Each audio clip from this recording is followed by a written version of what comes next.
we wish them luck tomorrow night. Obviously, this time of the year, everybody's trying to fight and battle to get into the NCAA tournament. In my mind, both the teams that are playing tomorrow night belong in the tournament. Two outstanding teams. As for this afternoon, we weren't ready at the start. That falls on me. When they started hitting those threes, we should have made some adjustments early. We made some adjustments. We started to do a better job on that. Very proud of how hard our guys battled to get back into the game. They deserve a lot of credit. These guys have been great to coach all year. I hope we have more games left because it's really been a lot of fun and really reinvigorating for me to have an opportunity to work with these guys. It's really been an honor. If you got questions for Coach Hewitt or Mike or Jonathan, just raise your hand. We'll bring the mic around. For both Paul and Mike, I mean, I know you just said you just weren't ready early on, but how do you what happens when you get into that sort of vortex where they're just raining threes and all that, and then how do you climb out of it as you guys just about did there? Well, our guys climbed out of it because they played extremely hard and they're very committed. Obviously when Burgess made a couple, I thought Ryan was close enough on him, but he just had it going. So we started running a little bit of a double team, or even just an appearance of a double team, and got him to get off the ball a little more. Andre Cornelius also did a great job of using the middle of the floor to really attack because they stretch out so much. They deny the pass to the ankle, deny the pass to the wing. So we started running a little flat ball screen in the middle of the floor, and that kind of tempered their aggressiveness, and we started getting shots inside. We came into the game with the idea of trying to play through Mike. That was the whole key today, was try to get the ball inside to him. And they scrambled us with their pressure. And instead of trying to hit the wing and throw it inside, we just started running some flat ball screens, and that loosened it up. And again, I give our guys credit. We feel like if we don't have live ball turnovers, we're a great defensive team. It's tough to defend a live ball turnover, which really kills your field goal percentage defense and just can really hurt you giving up those easy baskets. But again, as far as getting back into the game, give the credit to these guys. They just battling. They had a 6-point game and a couple of threes that maybe would have cut it to one possession, but it wasn't big.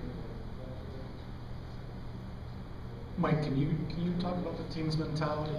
You've gotten within 16 and a half, which was workable. The belief that something was possible in the second half. One thing I credit my team with is no matter how much we were down, we just kept fighting. We always knew just chip away, and the young guys, the older guys, we all fought. We all believed. At no point in the game we felt we couldn't come back. So give everybody credit on that. We stuck together all the way to the end.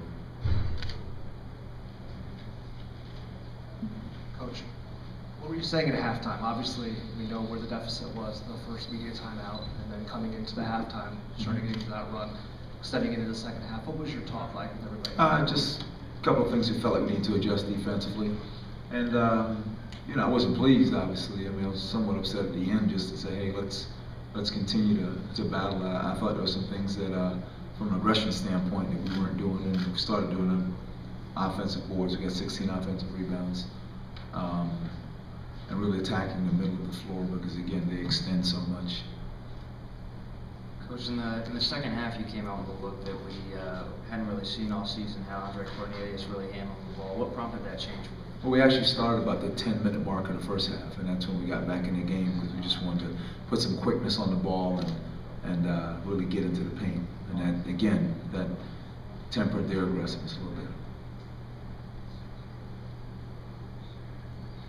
Jonathan, can you talk about your ability to be effective in the second half, particularly, and help the team with Ryan having trouble and obviously Eric not playing?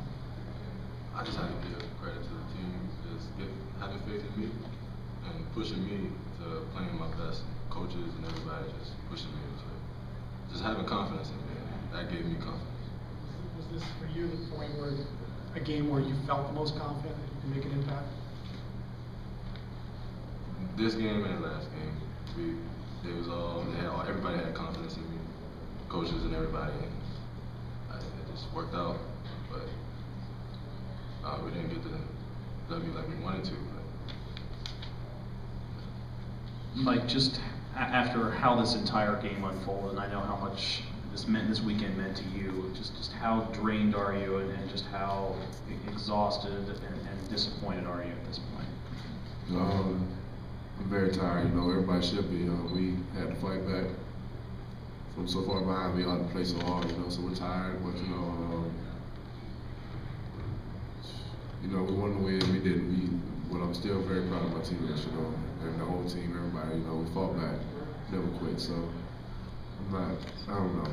I'm just disappointed with the loss, but you know, when you fall that far behind, the best you can do is fight back that far. It fell just short.